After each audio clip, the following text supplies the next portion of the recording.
नमस्कार दोस्तों। अगर 18 से 20 या 18 से 22 लोगों का नाम एक इंडेक्स बना के लिया जाए तो वो लोग उस लिस्ट में आएंगे जो आउट ऑफ कंट्री यानी आउट ऑफ इंडिया हैं। मगर बात उन लोगों की कर लें जो यहाँ हैं और किसी बड़े ओहदे पर रहकर और नाम एक पवित्र ओहदे पर के नाम से जुड़ता है, जहाँ से लोगों का एक आस्था जुड़ा है या उनका एक विश्वास। वो लोग इतना नहीं जानते कि अंदर ही अंदर क्या चल रहा है या कैसे लोग हैं। ये तो बाहर के लोग भी नहीं जान पाए। बात तब खुली जब वहाँ का कोई ट्रस्ट ही अंदर ही अंदर बता दिया। जैसे चोरी जो होती थी वो भी कैसे डोनेशन बॉक्स से नकदी और कीमती चढ़ावे जिसमें आते थे आभूषण और चरण पादुका। कर्मचारी काउंटर स्टाफ दान गिनते समय संभालते समय हिस्सा निकाल लेते थे। मतलब इनका चढ़ावे और जो पैसे दोनों पर एक हक जमा कर बैठे थे। सीसीटीवी फुटेज रिकॉर्ड्स की कमी और प्रक्रिया की लापरवाही का फायदा उठाया गया। एक घर में बंटवारा होता था, मतलब ये यहाँ से लूट कर जाते थे और एक घर में बंटवारा होता था। कितने दिनों से ये हो रही थी किसी को पता नहीं चला, क्योंकि 2024 से ट्रस्ट पूरी तरह से एक्टिवेट हुई, जिसमें 5 से 10 लाख आना शुरू हो गए। तभी से चल ही रही थी। इसमें मेन नाम चंपत राय, जो राम मंदिर आंदोलन के पुराने कार्यकर्ता माने जाते हैं और 2020 से ट्रस्ट के जनरल सेक्रेटरी और ये आरएसएस से जुड़े चेहरे भी हैं। मतलब संघ से जुड़े चेहरे हैं। अन्य 8 नाम जिन्होंने इसमें और चंपत राय के साथ ये काम किए, जैसे पहला टिन्नू यादव जो चढ़ावा पहुंचाता था। अनुकल्प मिश्रा नोट गिनते थे। रमाशंकर मिश्रा चढ़ावे की गिनती करते थे। लवकुश मिश्रा ये भी नोट ही गिनते थे। अविनाश मिश्रा दान पात्र से नकदी निकालते थे। मनीष यादव नकली नोट अलग करते थे। मतलब नाम ही नाम। अभी एक दो नाम और सुन लीजिए। शुभम चंद्र, करुणेश पांडे, गणना कक्ष तक ले जाना और समेत कुछ अन्य नाम भी है। इनमें अब नाम और कुछ और सुन के आपको शायद लगा ही होगा कि कहीं ना कहीं ये नाम पॉलिटिक्स को ना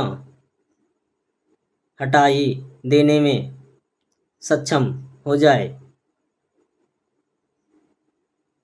और इनके ऊपर लगे धाराओं जैसे 306, 316 5, 317 4, 3 और 317 5 और धारा 61, मतलब भारतीय न्याय संहिता बीएनएस की बात कर रहे हैं, और 3, 5 के तहत एफआईआर हुई है।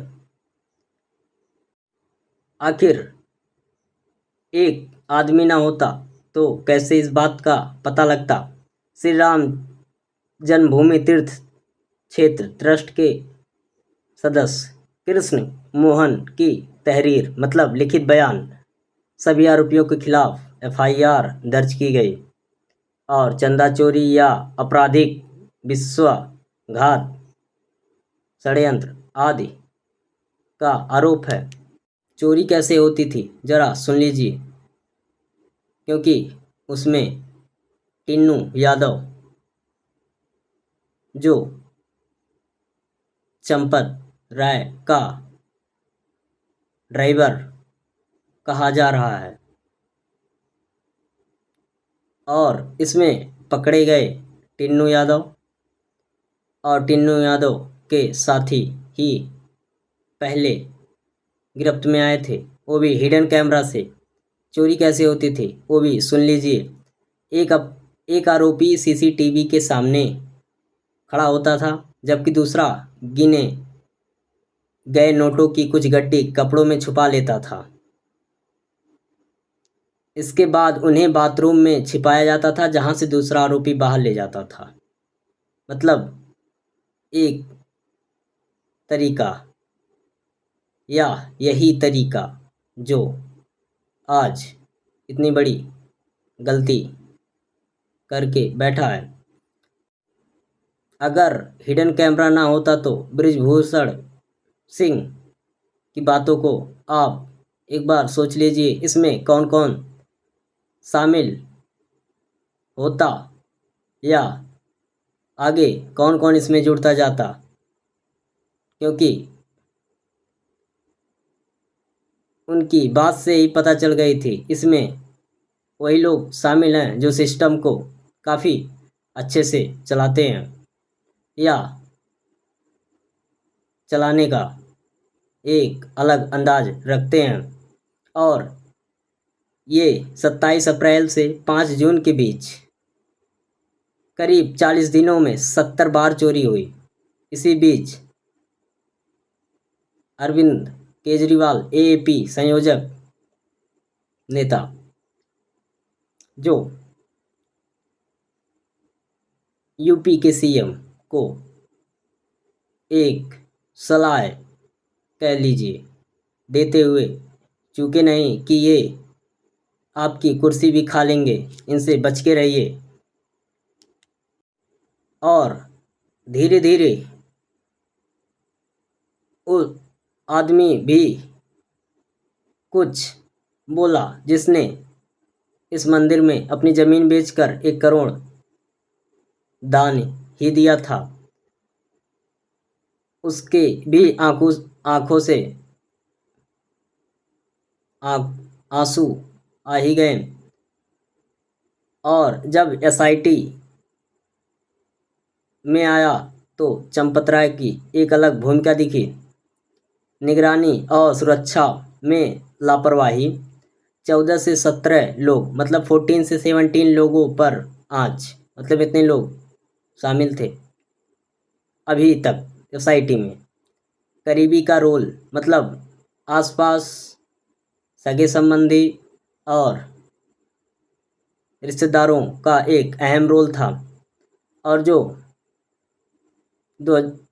जो 28 जून तक एसआईटी हुआ उसके क्या क्या रिकमेंडेशंस हैं। ऑडिट में शामिल चढ़ावा संग्रह, नकदी गिनती, मूल्यवान वस्तुएं, जमीनी सौदे, निर्माण खर्च और कर्मचारी भर्ती, मतलब इतने चीज़ इसमें शामिल है। एसआईटी जांच संदर्भ में जमीन सौदे का विस्तृत विश्लेषण, मतलब एसआईटी जांच में जमीन का विस्तृत विश्लेषण भी मिला। मुख्य आरोप एसआईटी जांच से पता चला क्या, सुन लीजिए। मुख्य मामला, ट्रस्ट ने अयोध्या में मंदिर परिसर और आसपास की जमीनें बहुत ऊंची कीमत पर खरीदी। कई सौदों में सर्कल रेट मतलब गवर्नमेंट रेट 10 से 17 गुना ज़्यादा भुगतान का आरोप, मतलब 17x पे बेचा जा रहा था। एएपी सांसद के दस्तावेज, 25 जून को एसआईटी को जमीनी सौदों के दस्तावेज सौंपे। इनमें चंपत राय, अनिल मिश्रा आदि का नाम जुड़ा है। और इस घटना के प्रमुख उदाहरण जिसमें बाग विजयसी गांव जो राम मंदिर से कम 18 से 22 किलोमीटर की दूरी पर पड़ता है, वहाँ भी मार्च 2021 का मामला, मेन मालिक से 2 करोड़ में खरीदी एक ज़मीन, मतलब एक ज़मीन खरीदी गई 2021 में मेन मालिक से। कुछ मिनट बाद ट्रस्ट ने चंपत राय को कुछ मिनट बाद ट्रस्ट को 18.5 करोड़ में बेची गई और दोनों रजिस्ट्री में एक ही गवाह है, तत्कालीन मेयर ऋषिकेश उपाध्याय और अनिल मिश्रा प्रमुख उदाहरण। एक और, जैसे 3 करोड़ मूल्य की ज़मीन 24 करोड़ में खरीदी गई। दूसरा, कुछ मामलों में ट्रस्ट के रिश्तेदारों की करीबियों द्वारा पहले खरीद कर ट्रस्ट को महंगे दामों में पर बेचने का आरोप। और कुछ 7 से 10 बड़े सौदों में ट्रस्ट शामिल, जिनमें 17x तक का प्रीमियम यानी 17 गुने तक का लाभ लिया जाता था। एसआईटी की भूमिका इसमें और भी अगर देख लें तो प्रारंभिक रिपोर्ट में ज़मीन सौदे भी शामिल, मतलब पहला रिपोर्ट ज़मीन से जुड़ा। एसआईटी ने चंपत राय की सुपरवाइजरी भूमिका पर सवाल उठाए। दूसरा, रिश्तेदारों की भागीदारी, बेनामी सौदे, मूल्यांकन में हेराफेरी। तीसरा, एसआईटी ने ट्रस्ट अधिकारियों को अयोध्या छोड़ने से रोका,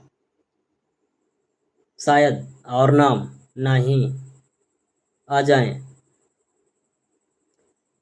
मतलब कहीं और बड़े बड़े नाम 8 लोगों के बावजूद खुल ही जाएं।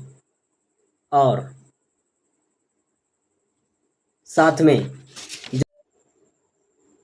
और राम मंदिर के ट्रस्ट के महासचिव को केंद्र सरकार ने कहा इस्तीफा दे दीजिए, नहीं तो हम पद से ही हटा देंगे। अगर पैसे की बात कर लें तो शायद उतना बोले बिना आप समझ गए होंगे, क्योंकि धीरे धीरे अभी एसआईटी चल भी रही है। क्या क्या निकलेगा आप खुद एक नज़र दौड़ाइएगा कि कितने और कैसे इन तीनों शब्दों का खेला कितनी गहराई तक हुआ। धन्यवाद।